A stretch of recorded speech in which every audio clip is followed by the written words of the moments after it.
yan. Naku po. Sa mga bata, yung online games, yung social media na yan, iba na natin yan pagdating sa mga bata. Eh sabi nung iba, bakit yan? Bakit agad dyan yung scapegoat natin kapag may mga nagagawang hindi maganda yung kabataan? Eh, Bakit yan ang pinupuntirya? Oo, sinasabi, wala namang study na nagpapakita na related talaga sila. Oo. In fact, meron ako in fact na nalalaman. Isa sa una na nag-ban ng use ng social media ng mga kabataan ay Australia. Oo. But, may but pa. Lumabas sa kanilang pag-aaral na walang koneksyon at hindi rin naging deterrent. Aha. Nakatatlo ka na, 3 points na. Tatlo na. 3 points. Hindi rin pala na Hindi rin nasawata nasawata. Oo. Ngayon, dito sa Pilipinas, ganun din ba? Effective ba yung mga proposal na yan? Correct. Kaya tatanungin natin, ang chairman at founding president ng Philippine Institute of Cybersecurity Professionals, si Sir Angel Redoble. Sir Angel, good morning po. Good morning. Doris at Robert. Good morning, Miss Doris and Robert. Thank you for having me. Opo, yan po ang mainit na usapin ngayon. Maski nga yung labandera namin, nagtatanong sa akin, tama ba na iban yung paggamit ng social media? Tama ba na iban na yung mga games na nakikita ng ating mga anak ngayon? Sa palagay ninyo ay may magiging katuturan at makakatulong ito, Sir Angel? Well, siguro bago ko sagutin yan, bigyan natin ng tamang konteksto. No? For example, itong mga online gaming platforms, meron kasi tayong nakikita na nagagamit ito para ma-impluwensyahan yung ating mga kabataan na gumawa ng hindi maganda or krimen. No? So, lahat ng mga online gamers natin ay posibleng maging target. At dyan sila na identify sa mga gaming platforms. At yung paglaro ng games ay hindi problema. Matagal naman na tayong naglalaro ng games, no? Simula pa sa mga ibang generations. Pero recently lang tayo nakakita ng online gamer na connected sa paggawa ng krimen. Hindi lang itong dito nangyari sa atin, pero mayroon ng mga previous cases sa ibang bansa. So, diyan sila tinatawag na ginugroom, no? Na diyan nangyayari, diyan nakikita, nahanap, na-discover or nagiging convergence yung mga gaming platforms. So, pag laro ng games, hindi naman yun ang problema eh. Ang problema, may mga predators dyan sa mga online gaming platforms that are influencing the vulnerable children or yung kanilang mga isip na madali silang ma-influensyahan. Opo. Pero yung iba kasi, sir, partner, ang binabanggit lalo yung mga games na ganito, yung mga bago ngayon, it's form ng art kasi nga naman ang hirap gawin yan, Talaga 'di ba? ba? Tapos Oo. ilalaruin mo, 'di ba, para ma-satisfy. Parang makatotohanan. Oo.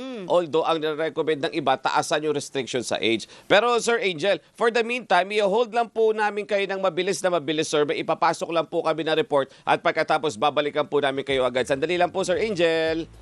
Okay. Samantala, puntahan muna natin Sa Instreta. balikan natin partner si Sir nandiyan Angel. pa si Sir Angel, Opo. oo. Sir Angel, good morning po ulit. Pasensya na po, ha? Good morning ulit. Opo. Good morning. Oo, sir, dito lang sa social media ba, sa online games, may mga nakita na po ba rin kayo na mga study na nagsasabi na connected, interrelated talaga itong mga violence ng mga bata because dito sa mga nilalaro at nakikita nila online? Sabi ko nga parang makatotohanan Oo. yung mga graphics. Parang nagiging normal ba sa Yun, tingin ng oo. bata yung mga ganyang krimen? Actually, kung may effect man yung ganong paglalaro, wala tayong nakita na nag-drive ng isang bata to commit a crime, no? Pero sabi ko nga, hindi yung game eh. yung mga influencers or yung groomers na nandyan sa game platform. Sila yung may proseso kasi itong grupo na to, no? At ang objective nila ay kung anong task ang ibibigay nila doon sa na-influensyahan nila na bata ay gagawin ng bata. So una, pag nakita nila sa online gaming platforms, hindi nila sasabihan na mag-commit ka ng crime. They will make sure na maging kaibigan mo na nila yung bata, mag-gain nila yung trust, and dadalhin na nila sa public from public gaming servers. I-invite nila ngayon sa private gaming servers. Ayan Yun na. ang problema eh. Pag in-invite na yung bata Ayun, doon. Kasi yun oo. ang simula na ng tinatawag natin na grooming. Correct. Tapos from private server, gaming server, i-invite nila sa isang private group chat. Yung private group chat, nandun na yung mga influencing, brainwashing, Aray up ko. to the point na Oo. katulad nung napanood natin sa isang Facebook post na yung bata ay sinabihan siya gawa ka ng ganito, ginawa ng bata, binigyan siya ng reward. So, mga ganong proseso ang ginagawa nila up to a point na sasabihan nila mag self-harm, Oo. mag Yung mga suicide. challenge, Sir Oo, Angel? and ultimately, yung mass Oo. shooting nga yung ano natin. Nako. So, dito sa Pilipinas, hindi pa natin yun ma-establish, pero mayroon na tayong nakikitang pattern na for example, yung nangyari sa Tacloban, yung dalawang bata are also victims of possible victims of brainwashing kasi mukhang babad din sila sa online gaming platforms, no? So, yung problema is not the online games. Ang problema, itong mga online gaming platforms, nagagamit siya ng mga predators para ma-brainwash yung mga anak natin or yung mga bata to commit itong mga tinatawag na self-harm or even harming other people. Yun ang problema actually. Opo. Pero sabi nga ni Che, partner ng ating kasamahan dito, Oh. busy rin daw kasi yung mga parents ng kaka-social media. Kaya wala ng time bantayan ang gaming time ng kanilang mga anak. At may time na mismo mga magulang, hindi naman naiintindihan Yun na yung nga, laro. oo. Diba? Hindi naman natin sila ina-underestimate, pero akala nila it's a normal game. Oo, O sige, eh. anak, you enjoy. Correct. Pero yung kagaya ng sinabi ni Sir, pero after the public na mga games na yan, Oo. dadali na siya. Ipa-private. I-groom Oo. na siya, di ba? So malaki ang role din po ng at mga dapat gawin po ng mga magulang, Sir Angel. O paano nila babantayan, Yun Sir? na nga. Actually, yun ang pinaka-effective level ng total ban. Kasi pag dito ka sa technology aspect mag-total ban or policy on a national level, maraming apektado kasi maraming nagnenegosyo, maraming kumikita sa mga online gaming platforms and social media eh. Pero kung dito ka sa family level, kung ikaw parent ka at i-ban mo yung anak mo ng ilang araw sa Oo. paglalaro ng games, kung babad siya sa games, madidisrupt yung possible kasi hindi natin alam kung binibrainwash na siya eh.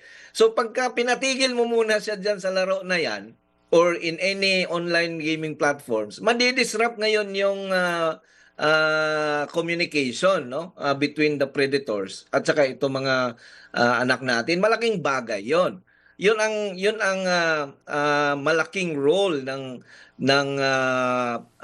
parents. Parents, oo. Kasi kung yung anak mo nag-aaral ngayon sa isang school, hindi alam ng school kung ilan ang gamers Totoo. gamers diyan. Hindi Correct. alam ng school kung gaano kababad itong mga gamers na to Correct. sa online gaming platforms. Therefore, hindi mo alam kung sino dyan ang possible na ini-influensyahan or bine-brainwash. Tama.